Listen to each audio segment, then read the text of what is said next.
আর আবদুল্লার বইটা এখন দেখেন, আবদুল্লার কিন্তু আজকে প্রোগ্রাম এটা, আবদুল্লার প্রোগ্রামে আমি এসেছি। আপনারা যেভাবে জানেন, আমি অবশ্য রাস্তায় অবগত হলাম।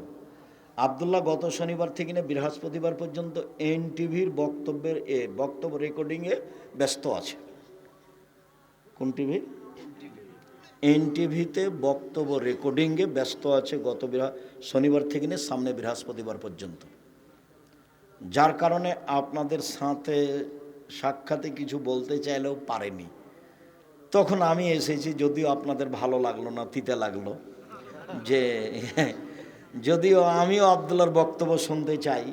আমার বক্তব্য তার বক্তব্য হলে আমার কাছে অনেক কথা ধরা পড়ে, যেটা আমি হাদিস বলেছি কিন্তু আমি এভাবে বলিনি, ওটা আমি বুঝতে পারিনি ওইভাবে।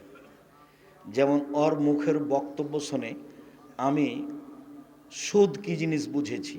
আমি তার আগে সুদের কত বক্তব্য দিয়েছি, কোরআন হাদিস এগুলো শক্তভাবে বলেছি, কিন্তু সুদকে আমি এভাবে বুঝতে পারিনি। একদিন বলছে যে সুদে টাকা কমে যায় কেন? আল্লাহ বলছেন সুদে টাকা কমে যায়, নবী বলছেন সুদ খেলে মানুষ নিঃস্ব হয়। তো আমরা তো বলে আসলাম, আমি এটাও বলেছি যারা সুদ খাবে তাদেরকে একদিন না একদিন ভিক্ষুক হতেই হবে। আমি এইভাবে বলে চলে গেছি, শেষ করেছি। আল্লাহ বলেছে সুদ খেলে টাকা কি হবে? কমে যাবে। আর আল্লাহ নবী বলেছেন সুদ খেলে মানুষ কি হবে? নিঃস্ব হয়ে যাবে। আমি তখন বলেছি দুটার সমন্বয়ে, যে সুদ খাবে তাকে একদিন না একদিন ভিক্ষা করে খেতেই হবে। যেহেতু তার টাকা পয়সা থাকবে না, তখন নিরুপায় ভিক্ষা করবে, এটা আমি বুঝেছি। এখন আব্দুল্লাহ বলছে টাকা কমে যায় কেন? কেন? টাকার জন্ম, মুদ্রার জন্ম, পাউন্ডের জন্ম, রিয়ালের জন্ম, ডলারের জন্ম বিনিময়ে তাকে ব্যবহার করতে হবে। এই জন্য 1 কেজি বেগুন নিলাম, বিনিময়ে টাকা দিলাম। 2 কেজি চাউল নিলাম, বিনিময়ে ডলার দিলাম। 5 কেজি গম নিলাম, বিনিময়ে রিয়াল দিলাম। 5 কেজি তরকারি আলু নিলাম, বিনিময়ে টাকা দিলাম। তাহলে টাকা কেন জন্ম হয়েছে? কেন আল্লাহ তাকে সৃষ্টি করেছেন? বিনিময়ে ব্যবহার করার জন্য। যখন টাকা দিয়ে টাকা নেবেন তখন কি বিনিময় হলো? আপনি কি দিয়ে কি নিলেন, এটা তো আর বিনিময় হলো না, তখন টাকার উপরে জুলুম করা হলো।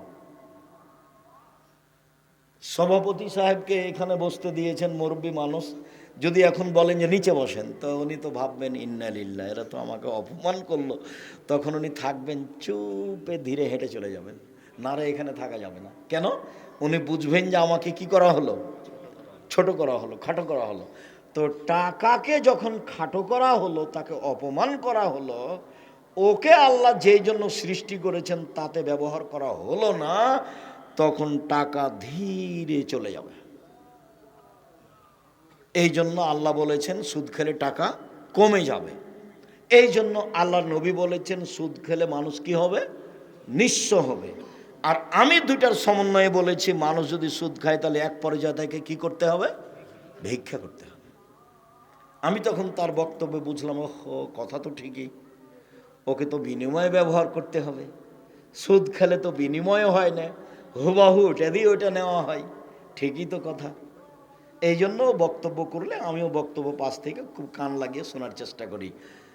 সাল্লু কামা রাআইতুমুনি উসাল্লি। আল্লাহু আকবার। আল্লাহু আকবার বলার পূর্বে বিসমিল্লাহ চলবে না।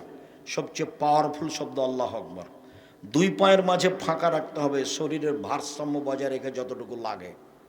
মহিলা বৈঠকে মহিলারা বলেছে, চাঁপাইনবাবগঞ্জের মহিলারা, বুবু নামাজে যখন দাঁড়াবা বুবু, তখন 2 পায়ের গোলালি জমা করে নিও বুবু, নইলে লজ্জা স্থানের যোগাযোগ বুবু মাটির সাথে হবে, মাটি অভিশাপ করবে। বুবুর সব কথাই নাকি বোখারিতে আছে।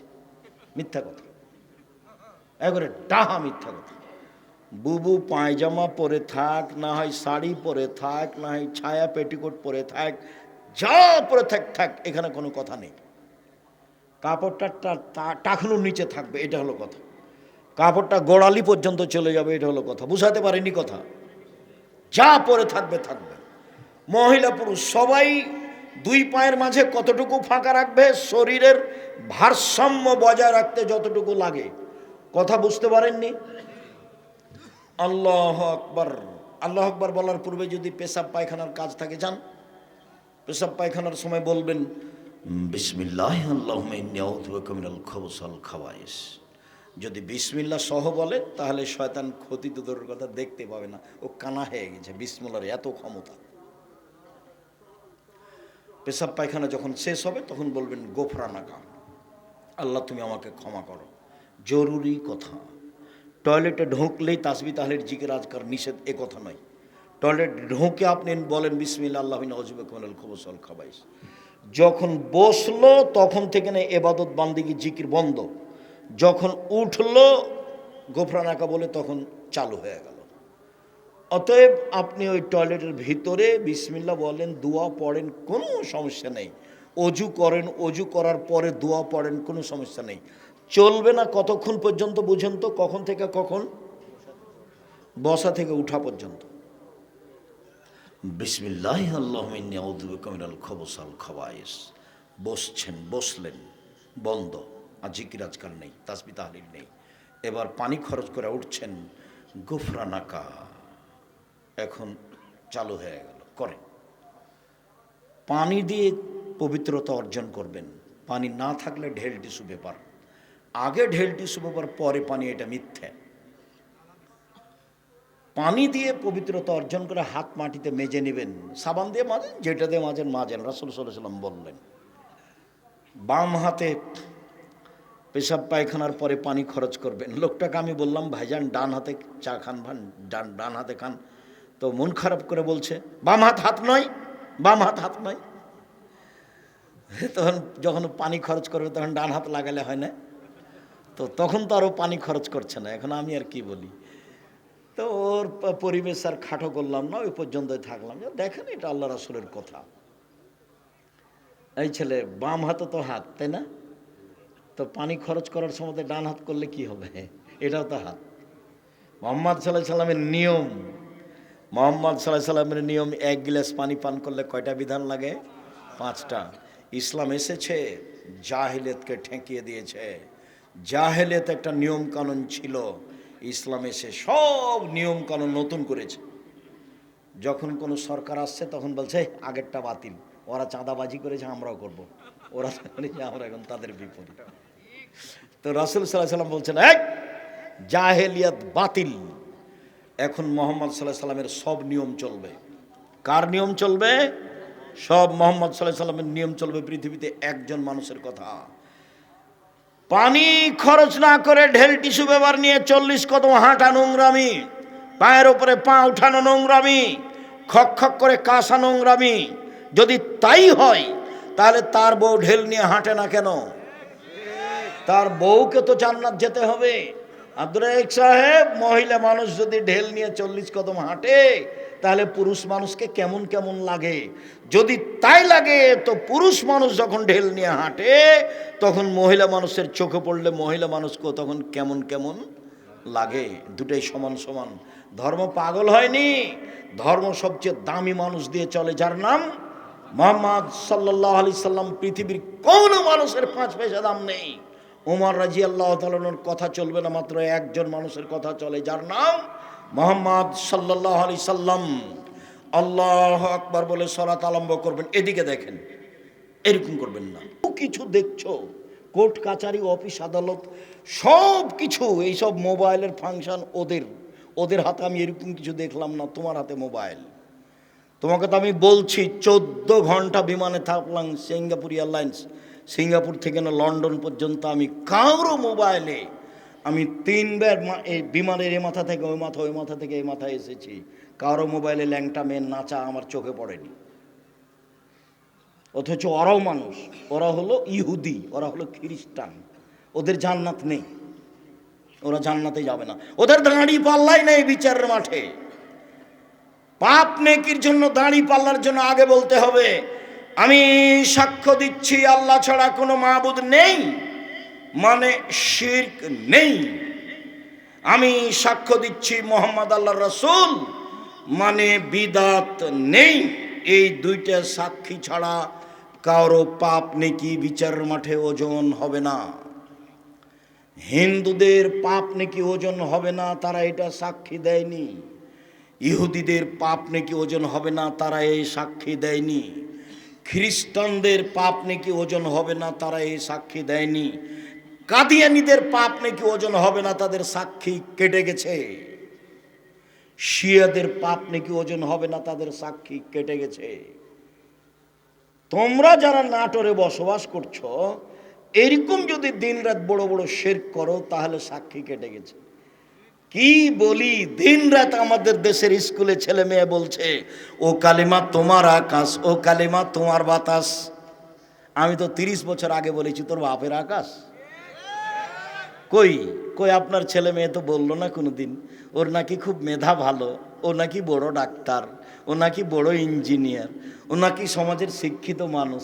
দুইজন মিলে তো খুব গল্প করলেন। কতদিন যে আপনার গল্প আমি বিমানে আর ট্রেনে শুনলাম, রাস্তাঘাটে খালি স্বামী স্ত্রী যাকে পাই তার সাথে গল্প করে। বন্ধু বান্ধবকে বলে, দোস্ত শুনেছ আমার ছেলে তো গোল্ডেন পেয়েছে, আমার ছেলে তো বড় ডাক্তার।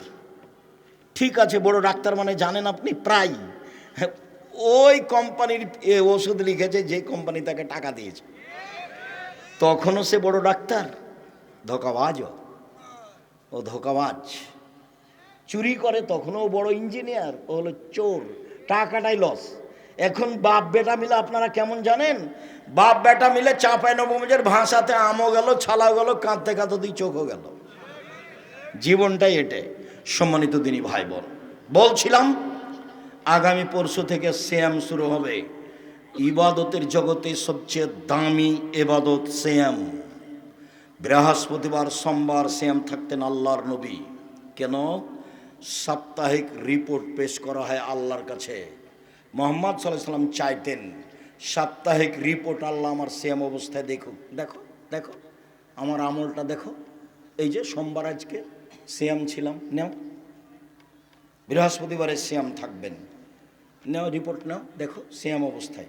সিয়াম অবস্থায় রিপোর্ট দেওয়া কে ভালোবাসতেন? মুহাম্মদ সাল্লাল্লাহু আলাইহি ওয়াসাল্লাম। বাৎসরিক রিপোর্ট সিয়াম অবস্থায় দেওয়া কে ভালোবাসতেন? মুহাম্মদ সাল্লাল্লাহু আলাইহি ওয়াসাল্লাম। তাই একটানা 15 দিন সিয়াম থাকবেন। পরশু দিন থেকে শুরু করবেন সিয়াম, একটানা 15 দিন, একটানা 15 দিন সিয়াম থাকবেন। আরাফার একদিন সিয়াম থাকবেন, আগে পরে 2 বছরের পাপ ক্ষমা। মুহররমের 2 দিন সিয়াম থাক, আরাফার একদিন সিয়াম থাকবেন, আগে পরে 2 বছরের পাপ ক্ষমা। মুহররমের 1-2 দিন সিয়াম থাকবেন, বিগত 1 বছরের পাপ ক্ষমা। প্রতি মাসে 3 দিন সিয়াম থাকবেন, সারা বছর সিয়াম পালন করে জানে কি হয় তাই হবে। রমজানের সিয়ামের পরে শাওয়ালের 6টা সিয়াম থাকবেন, সারা বছর সিয়াম পালন করে জানি কি হয় তাই হবে।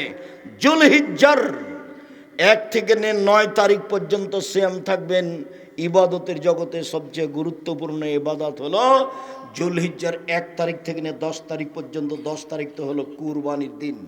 অতএব 9 দিন পর্যন্ত একটানা সিয়াম থাকতে অভ্যাসী হবেন। মানুষের মতো মানুষ হওয়ার চেষ্টা করেন, একটু ইবাদত করেন। কেন দোকানপাটে বসে এভাবে সময় কাটছেন?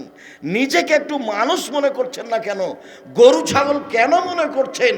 পশু প্রাণী কেন মনে করছেন? ইবাদতের জগতে সবচেয়ে ভিন্ন ধরনের ইবাদত হলো সলাত। সলাত এমন একটি ইবাদত যার উপরে নির্ভর করে অন্যান্য ইবাদত।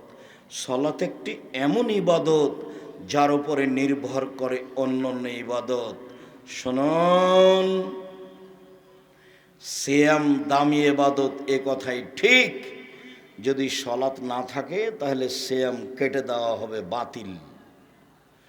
হজ বড় ইবাদত, হজ কবুল হলে লোকটা হয়ে যাবে সেদিনের মতো যেদিন তার মাতাকে জন্ম দিয়েছে, নিষ্পাপ হয়ে যাবে। কিন্তু সলাত নামাজ না থাকলে হজকে কেটে দেওয়া হবে, এটা বাতিল। সবচেয়ে শক্তিশালী ক্ষমতাধর পাওয়ারফুল ইবাদত হলো দান। যদি সলাত আদায় না করে তাহলে এটা কেটে দেওয়া হবে, তার নাম সলাত। মুহাম্মদ সাল্লাল্লাহু আলাইহি সাল্লাম বলেন, আউয়াল মাইস আল্লাহ আব্দ বিহি আওয়াল কিয়ামাস সালাহ। বিচারের মাঠে মানুষকে প্রথমে জিজ্ঞাসা করা হবে সলাত। ফাইন সালাহাত সালাহু সায়র আমলিহি, যদি সলাৎ টিকে যায় সব ইবাদত টিকে যাবে। আইন ফাসাদাত ফাসাদাল্লাহু সায়র আমলিহি, যদি সলাৎ না টিকে বাকি সব ইবাদত বাতিল বলে গণ্য হবে। আবু হুরায়রা রাদিয়াল্লাহু তাআলা আনহু বলেন, রাসূল সাল্লাল্লাহু আলাইহি ওয়াসাল্লাম বলেছেন সালাত 3 ভাগে বিভক্ত। আত-তাহুর সলসুন, অজু হলো 3 ভাগের 1 ভাগ। আর রুকু সলসুন, রুকু হলো 3 ভাগের 1 ভাগ। আর সুজুদ সলসুন, সিজদা হলো 3 ভাগের 1 ভাগ। ফামানা দাহাবে হাক্কেহা, যে এই 3টে ঠিক ঠিক আদায় করলো, কবিলাত সলাতহু, তার সলাৎ কবুল করা হবে। অকবেলা সায়র আমালিহি, সব ইবাদত কবুল করা হবে। অইন রুদ্দাত আলাইহি সলাতহু, যদি সলাৎ তার বাতিল করা হয়, রুদ্দা আলাইহি সায়র আমালিহি, সব আমল বাতিল। ইবাদতের জগতে সবচেয়ে বিরল ভিন্ন ধরনের ইবাদত হলো সলাৎ। এর কোনো আপোষ নেই, সব ইবাদতের আপোষ আছে। যেমন হজ, এবছর করব না, সামনে বছর করব, ঠিক আছে করেন, কোনো সমস্যা নেই, করলেই হলো, এই যে আপোষ। জাকাত 2 মাস আগেই দিব, দেন 1 মাস পরে দিব, দেন, এই যে আপোষ। সিয়াম রমাজান, শরীরটা আজকে ভালো লাগছে না, কেমন কেমন লাগছে, ছেড়ে দেন, আর একদিন থাকেন, এই যে আপোষ। সলাৎ এরকম নয়। সলাৎ এমন একটা ইবাদত যা মানুষের সাথে আপোষ করে না। অজু করে সলাৎ আদায় করতে হয়, পানি নেই। তায়াম্মুম করে সলাৎ আদায় করতে হবে, মাটি নেই। অজু তায়াম্মুম ছাড়াই সলাৎ আদায় করতে হবে। কেবলার দিকে মুখ করে সলাৎ আদায় করতে হয়, কেবলা বোঝা যায় না, কেবলা ছাড়াই সলাৎ আদায় করতে হবে। দাঁড়িয়ে সলাৎ আদায় করতে হয়, দাঁড়িয়ে থাকা যায় না। বসে থেকে সলাৎ আদায় করতে হবে, বসে থাকা যায় না। শুয়ে থেকে সলাৎ আদায় করতে হবে। পরিষ্কার কাপড় পরে সলাৎ আদায় করতে হয়, পরিষ্কার কাপড় নেই, যেই কাপড়ে পেশাব পায়খানা লেগে আছে সেই কাপড় পরেই সলাৎ আদায় করতে হবে। পরিষ্কার অপরিষ্কার কোনো কাপড়ই নেই, আপনি কারণবশত উলঙ্গ হয়ে আছেন, এই উলঙ্গ অবস্থাতেই সলাৎ আদায় করতে হবে, করতেই হবে। মানুষের সাথে আপোষ করে না সলাৎ। গাড়িতে উঠে আছেন, ঠেলে ঠেল মানে না, শিকল ধরে আছেন, সলাতের টাইম পার হয়ে যাচ্ছে, এই অবস্থায় সলাৎ আদায় করতে হবে। পৃথিবীর এক ব্যতিক্রম ভিন্ন ধরনের বিরল ইবাদত সলাৎ। সম্মানিত দিনী ভাই বোন, এই কারণে ইমাম আহমদ ইবনে হাম্বল রাহিমাহুল্লাহ বলেছেন, অলসতা করে কেউ যদি সলাৎ ছেড়ে দেয় তাহলে তাকে জবে করতে হবে, হত্যা করতে হবে। ইমাম আবু হানিফা রাহিমাহুল্লাহ বলেছেন, কেউ যদি অলসতা করে সলাৎ ছেড়ে দেয়, সলাৎ ছেড়ে দেয়, তাহলে তাকে জেলখানায় বন্দি করে পিটিয়ে সলাৎ আদায় করাতে হবে। আরবি বিদ্বানেরা বলছেন এখন যে স্বামী সলাৎ আদায় করে, স্ত্রী করে না, স্ত্রী করে স্বামী করে না, তাহলে বিভাগ কেটে গেছে। চেয়ারম্যান লাগে না, মেম্বার লাগে না, খাতা কলম লাগে না, কাজী লাগে না, এমনিতেই গেছে। আরবি বিদ্বানেরা আরো বলছেন যে এ অবস্থায় যদি লোকটা মারা যায় তাহলে তার জানাজা হবে না। তারা আরো বলছেন যে এই লোকটাকে মুসলমানের কবরস্থানে কবর দেওয়া হবে না, ওকে হিন্দুদের শ্মশান ঘাটে ফেলে দিতে হবে। এইভাবেই কলম লিখেছে। পৃথিবীতে এক ব্যতিক্রম ইবাদত হলো সলাৎ। সংক্ষিপ্তভাবে আপনাকে বললাম, কোরআন হাদিসের হুবাহু অনুবাদ না করেই আল্লাহ যেভাবে আদেশ করেছেন, নবী যেভাবে আদেশ করেছেন, তাতে সলাৎ আদায় করতেই হবে। এরপরে দেখি যারা সলাৎ আদায় করে না তারা কেমন। রাসূল সাল্লাল্লাহু আলাইহি ওয়াসাল্লাম বলেছেন, বাইনাল আবদ ওয়া বাইনাল কুফরি তারকুস সালাহ, মুসলমান এবং কাফেরের মধ্যে পার্থক্য হচ্ছে সলাৎ ছেড়ে দেওয়া। যে সলাৎ আদায় করে সে মুসলমান, যে সলাৎ আদায় করে না সে কাফের। আল্লাহর নবী অত্র হাদিসে সলাৎ আদায় করে না এমন ব্যক্তিকে কাফের বললেন। আবু হুরায়রা রাদিয়াল্লাহু তাআলা আনহু বলেন, রাসূল সাল্লাল্লাহু আলাইহি সাল্লাম বলেছেন, মান তারাকা সলাতা মুতাম্মিদান ফাকাদ কাফারা। কেউ যদি ইচ্ছাকৃত সলাৎ ছেড়ে দেয় তাহলে সে কাফের হয়ে গেল। অত্র হাদিস প্রমাণ করে যে মানুষ সলাৎ ছেড়ে দিলে কাফের হয়ে যায়। আব্দুল্লাহ ইবনে শাকিক বলেন, কানা আসহাবু রাসূলিল্লাহ সাল্লাল্লাহু আলাইহি ইয়ারাউনা তারকুহু কুফরুন গায়রা সালাহ। সাহাবীগণ সলাৎ ব্যতীত অন্য কিছু ছেড়ে দিলে কাফের মনে করতেন না। হজ না করলে কাফের মনে করতেন না, মনে করতেন এ বড় পাপী। যাকাত না দিলে কাফের মনে করতেন না, মনে করতেন এ বড় পাপী। কিন্তু সলাৎ না পড়লে সাহাবীগণ বলতেন এ হলো কাফের। সলাৎ আদায় করে না যারা, তারা কাফের। এরপরে বলি, সলাৎ আদায় করে কিন্তু রাসূলের পদ্ধতিতে করে না, তারা কেমন? এক খেলে চেয়ে থাকবেন। আমরা যে লম্বা সময় কথা বলবো তা নয়। যারা যেখানে আছেন দয়া করে দোকানপাটে হোক, রাস্তাঘাটে হোক, বসতে জায়গা পান আর না পান, এক খেয়ালে আমার দিকে চেয়ে থাকেন। আমি আপনার কিছু না কিছু উপকার করবই ইনশাআল্লাহ। আমি শুধু আপনার জন্য এসেছি। যখন আপনি দোকানপাটে বসে থাকেন তখন আমার খুব কষ্ট হয় এবং এটাকে আমি খুব ভারী চোখে দেখি। আপনার মেয়ে যখন ভ্যানিটি ব্যাগ নিয়ে হাটে বাজারে চলে যায় তখন আমার খুব আফসোস হয় কি এই মেয়েটার বাপ নেই কি, এই মেয়েটার কি শ্বশুর নেই, এর কি দেবর নেই, এর কি ভাসুর নেই, এর কি বোনের ছেলে নেই, এর কি ভাইয়ের ছেলে নেই, এ কি সবাইকে মেরে খেয়েছে, এ বাজারে গেল কেন, গেল কেন? কই আমরা তো কোনোদিন বাজারে যাই না, আমরা তো বেঁচে আছি। আমি আমার ছাত্র জীবন 16 বছর আর শিক্ষক জীবন চলছে 37 বছর।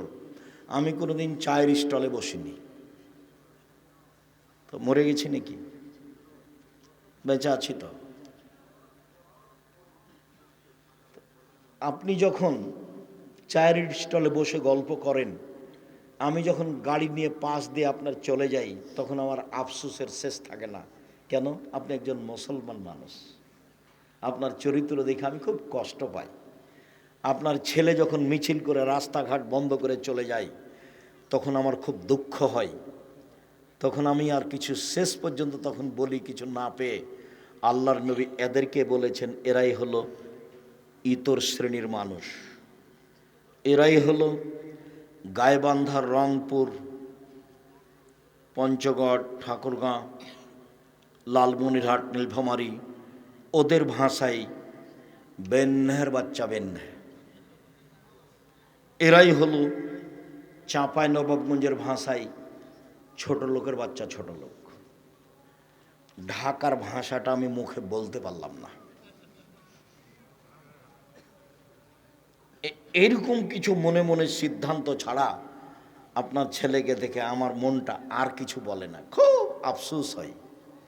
কি পড়লো এ, আর বাপই তাকে কি পড়ালো?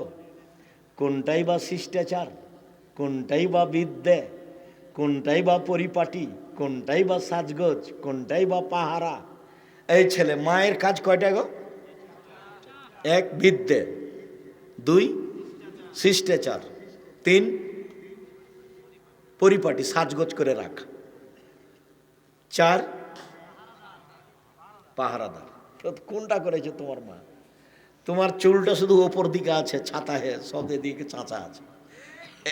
এইটা কোন সাজগোজ বলো তো দেখি? তোমার মা আছে? তোমার মাকে দেখো। আমি আফসোস করে বলছি, তোমার মা, এটা আমি বিশ্বাস করি, কিন্তু আমার মনটা চাই যে তুমি চাচি বলে ডাকবা। তোমার মাকে বলবা চাচি, তোমার মা যদি বলে একই কথা, তখন তুমি বলবা আম্মা দুঃখিত, কি আর বলি, আপনাকে চাচি বলতে আব্দুর রাজ্জাক বিন ইউসুফ বলেছে। কেন? যে আমার মাথার চুল এরকম হয়ে আছে সেই জন্য। কেন? যেমন প্যান্টটা টাকনোর নিচে আছে সেই জন্য। এই যে আমার বোন নখ বড় করে রেখেছে সেই জন্য। দেখেন, আপুকে ডাকেন, তুমি বলবে তোমার আম্মাকে, আপুকে ডাকেন, আপুকে ডাকেন, দেখেন আপুর নখটা কি হয়ে আছে, বড় হয়ে আছে। নখে কি আছে? নেইল পালিশ আছে। ও তো ইহুদি খ্রিস্টানদের পতিতালয়ের মেয়েদের বৈশিষ্ট্য। ইহুদি খ্রিস্টানদের পতিতালয়ের মেয়েদের বৈশিষ্ট্য, ভরু তোলে চিকন করা আছে। তুমি বলো তোমার মাকে যে আপুকে ডাকেন। আপনাকে যদি মা বলে ডাকি তো গুনাহ হবে। আপনাকে যদি আম্মা বলে ডাকি তাহলে কি হবে? গুনাহ হবে, যে আপনি তো মা নন। মা তো এইরকম, এই পিঠের চামড়া তুলে দেবো। কোথায় গেছিলে? পাহারাদার। তখন কেমন বলেছি? পাহারাদার মানে ওর মা ফরজ সালাত আদায় করেছে বাড়িতে, সুন্নাত পড়তে যাবে, আল্লাহু আকবার বলতে যাবে, তখন ছেলে বলছে আসসালামু আলাইকুম। এই মা সুন্নাত পড়তে পাবে না, সুন্নাত বন্ধ করে বলবে, আহমদ দেরি হলো কেন? 20 মিনিট এশার সালাতের পরে মসজিদ থেকে আসতে দেরি হলো কেন? এইটা তল্লাশি চালানো মায়ের ফরজ, আর এই সুন্নাত পড়া মায়ের জন্য সুন্নাত। আপনি এখন বলেন মা সুন্নাত বাদ ছেলের তল্লাশি চালাবে না সুন্নাত পড়বে? সুন্নাত পড়তে পাবে না। কি করবে মা? তল্লাশি চালাবে। কেন? মা কাকে বলে? পাহারাদার, স্টিল পাহারাদার। এ কথা আমি বলিনি, দেখো এটা মুহাম্মদ সাল্লাল্লাহু আলাইহি সাল্লাম বলেছেন। তোমার মা দায়িত্ব পালন করে না, তুমি একটু সহযোগিতা করো তোমার মায়ের দায়িত্ব পালনের। তুমিও সন্তান। আমি যতবারই বলি তুমি তোমার মাকে খালা বলে ডাকো, এটা মানাবে না। তুমি তোমার মাকে আম্মা বলেই ডাকো। আমি দুঃখে বলেছি, আফসোস করে বলেছি, এটা আমার মৌলিক কথা নয়। তোমাকে দেখলে, তোমার অবস্থা দেখলে, তোমার বোনের অবস্থা দেখলে আমার আফসোস হয়। সব আফসোসটা তোমার বাপের ওপরে, তোমার মায়ের ওপরে হয়। সম্মানিত দিনী ভাই বোন,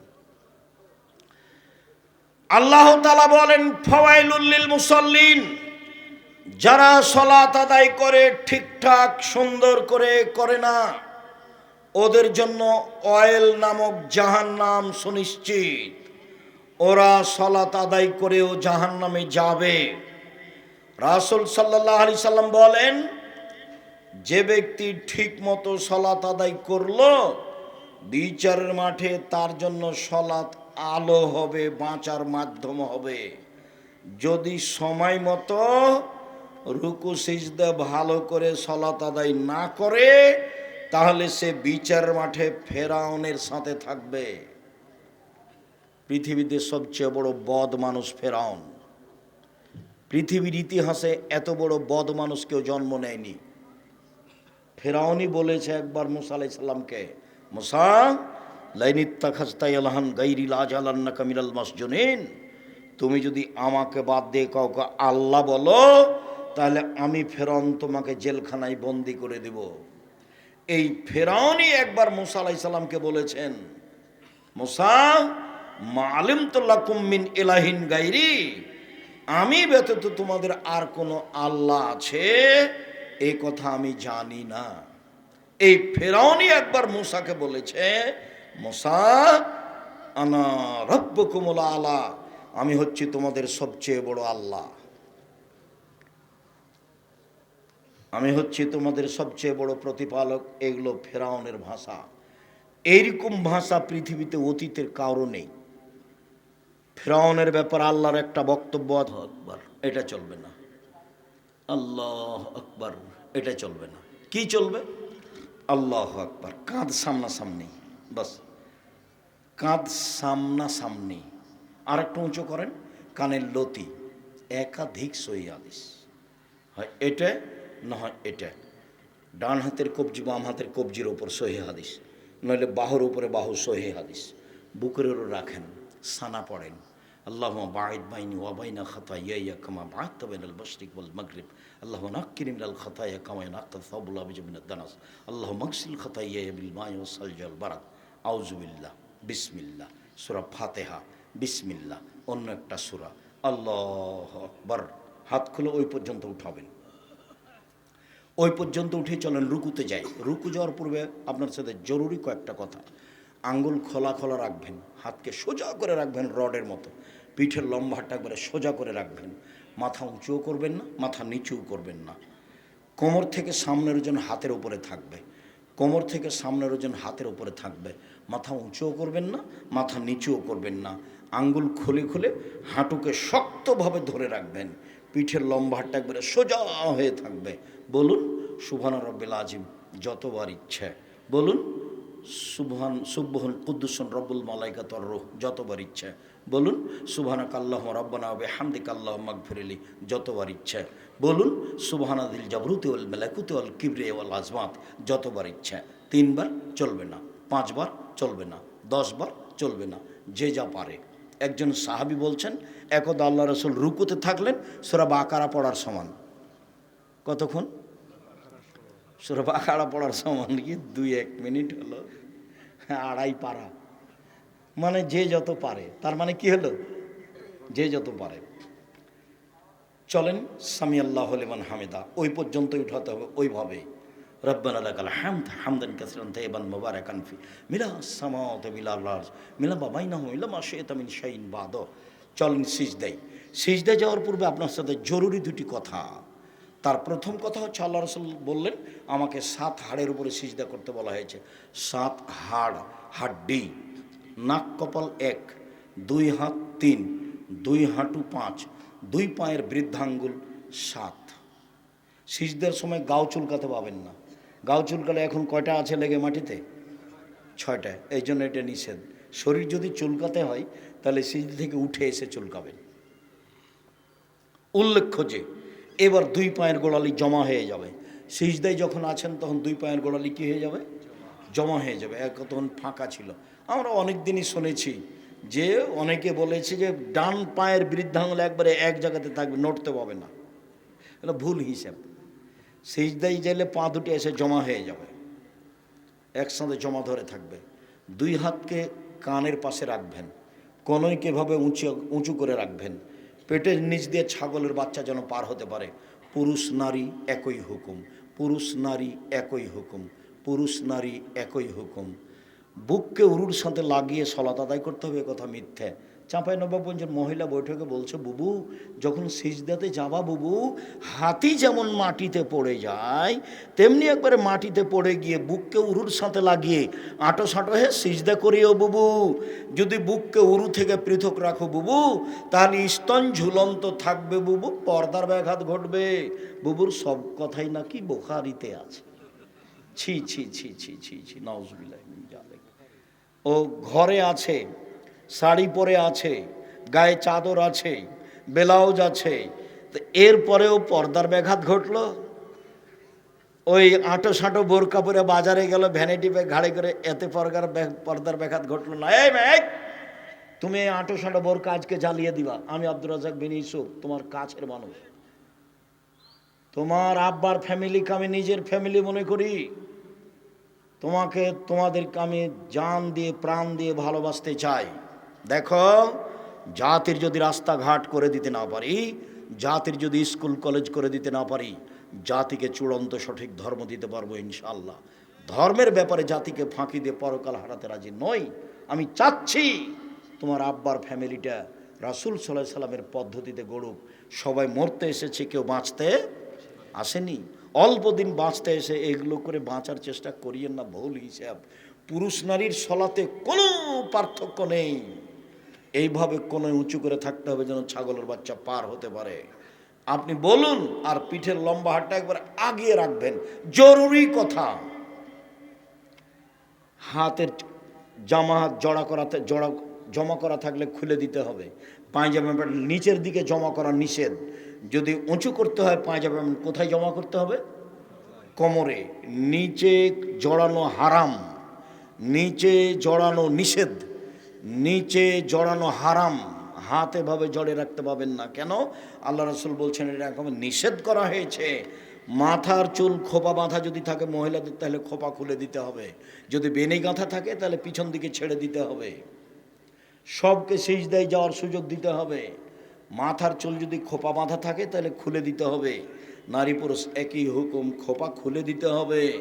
বেনি গাঁথা থাকলে তার নিজ গতিতে যাবে, কোনো সমস্যা নেই।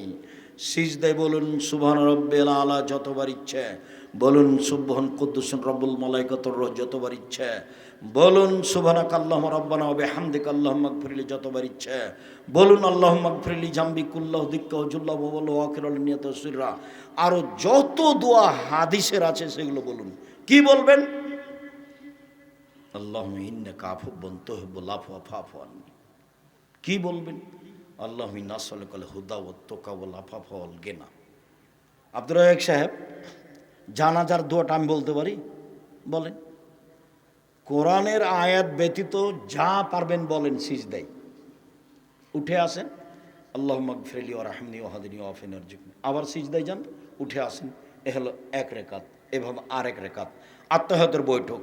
বাম পায়ের পাতার উপরে বসবেন। পাতা বুঝেননি?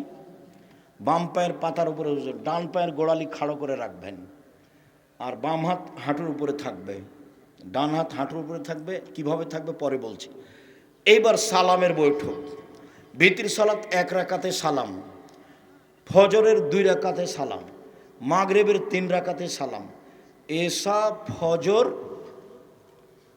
জোহর না জোহর আসর এশা, জোহর আসর এশা 4 রাকাত। আমাকে একবারে ডান দিকে বের করে দিবেন, আর পিছনকে নিতম্বকে মাটির উপরে রাখবেন, আর ডান পা খাড়া করে রাখবেন। আঙ্গুলটা কেবলামুখী থাকবে। বাম হাতের আঙ্গুল জমা জমা করে হাঁটুর উপরে রাখবেন। ডান হাতের এই কনিষ্ঠ আঙ্গুল সব দুটা জমা করে নেবেন। তৃতীয় আঙ্গুলের নখের উপরে পেট রাখবেন। করেন তো দেখি। মহিলারা আপনারা দেখতে পাচ্ছেন না, হ্যাঁ করে এসেছেন, চলে গেছেন। আমার দিনই বোন, আপনারা আমি নিন্দা করতে চাইনি। আপনাকে আয়েশার মতো মনে করি, খাদিজার মতো মনে করি। নিজের সম্মান নিজে রক্ষা করুন। এইভাবে অবিরাম নড়বে। একবার ইল্লাল্লাহর সমাতে নড়বে, এরপর মানে জাল ভুয়া হাদিসও নেই, দুনিয়াতে কোনো হাদিসই নেই। সব সময় নড়বে, শয়তানকে আঘাত করা হবে। আত্তাহিয়াত, দুরুদ, দুয়ায়ে মাসুরা। এখন যা মুখস্থ আছে দোয়া, কোরআন মাজিদের হোক আর হাদিসের হোক। রব্বানা আতিনা ফিদ দুনিয়া হাসানাতাও ওয়া ফিল আখিরাতি হাসানাতাও ওয়া কিনা আযাবান নার। রব্বি ইন্নী যালামতু নাফসি ফাগফিরলি। যা মুখস্থ আছে। আর আমার একটা পরামর্শ আছে, বলেন তো সেটা কি? রব্বির হামহুমা কামা রাব্বায়ানি সাগীরা। সালাম ফিরা পূর্বে একটু বলেন। জি, সালাম ফেরার পূর্বে বলবেন। আগে পিছে হলে কোনো সমস্যা নেই। প্রথম তো তাশাহুদ, তাশাহুদ তো বুঝি। দ্বিতীয় হলো দুরুদ, দুরুদে ইব্রাহিম। আর তৃতীয় আমরা চাঁপাইনবাবগঞ্জের মানুষ, আমরা বলি দুয়ায়ে মাসুরা। মানে তার 2টা অংশ। একটা হলো আল্লাহুম্মা ইন্নী যালামতু নাফসি যুলমান কাসীরা, আর একটা হলো আল্লাহুম্মা ইন্নী আউযু বিকা মিন আযাবি জাহান্নাম ওয়া আউযু বিকা মিন আযাবিল কবর। এই 2টার পরে আপনি নিজের ইচ্ছা মতো দুয়ায় চলে যান। তবে আপনি আত্তাহিয়াত আর দুরুদ পড়ার পরে চলে যেতে পারেন। আপনি ইচ্ছা মতো দোয়া করেন, কোরআন হোক আর হাদিসের হোক, যা পারবেন করেন। আমি একটা পরামর্শ দিয়েছি, রব্বির হামহুমা কামা রাব্বায়ানি সাগীরা। আসসালামু আলাইকুম রহমতুল্লাহ, আসসালামু আলাইকুম রহমতুল্লাহ। এরপরে যা হবে তা জিকির হবে। সম্মানিত দিনী ভাই বোন, আগামী পরশু থেকে নফল সিয়াম থাকার প্রাণপণে চেষ্টা করবেন, আমার আন্তরিকভাবে অনুরোধ। বৃহস্পতিবার সোমবার সিয়াম থাকবেন। আর আজকের আলোচনার পরে বই পুস্তক এখানে গাড়িতে আছে। যে আলোচনা করছিলাম সলাতের বইয়ে আছে, আর সব বক্তব্য উপদেশ বইয়ে আছে। আর আব্দুল্লাহর বইটা পড়ে দেখুন, আল্লাহর পথে যাত্রা। একবারে গায়েবের উপরে কিভাবে ঈমান আনতে হবে, ন্যায়নিষ্ঠ নিয়ে নেতা কিভাবে হবে, নেতা কে হতে পারে, এই সব বিস্তারিত বিবরণ দেওয়া আছে। সম্মানিত দিনী ভাই বোন, আমি আজকের আলোচনা এ পর্যন্ত করে আপনাদের কল্যাণ কামনা করি। আল্লাহ আমাদের যারা মারা গেছে তুমি তাদের কবরের শাস্তি মাফ করো। আমরা যারা অসুস্থ তুমি তাদের আরোগ্য দান করো। আমরা যারা বেঁচে আছি তুমি তাদেরকে তোমার রাসূলের পদ্ধতি অনুযায়ী চলার তৌফিক দান করো। বিশেষভাবে সালাত আদায় করার তৌফিক দান করো। বিশেষভাবে সিয়াম পালনের তৌফিক দান করো। যাওয়ার পূর্বে বই পুস্তকগুলি সব গাড়িতে আছে, হাতের ডানে, আমার হাতের ডানে পাশে গাড়ি দাঁড়িয়ে আছে, সবাই নিয়ে যাবেন। আর ওই দোয়ার বইটাও আছে, অনেক দোয়া আছে দেওয়া।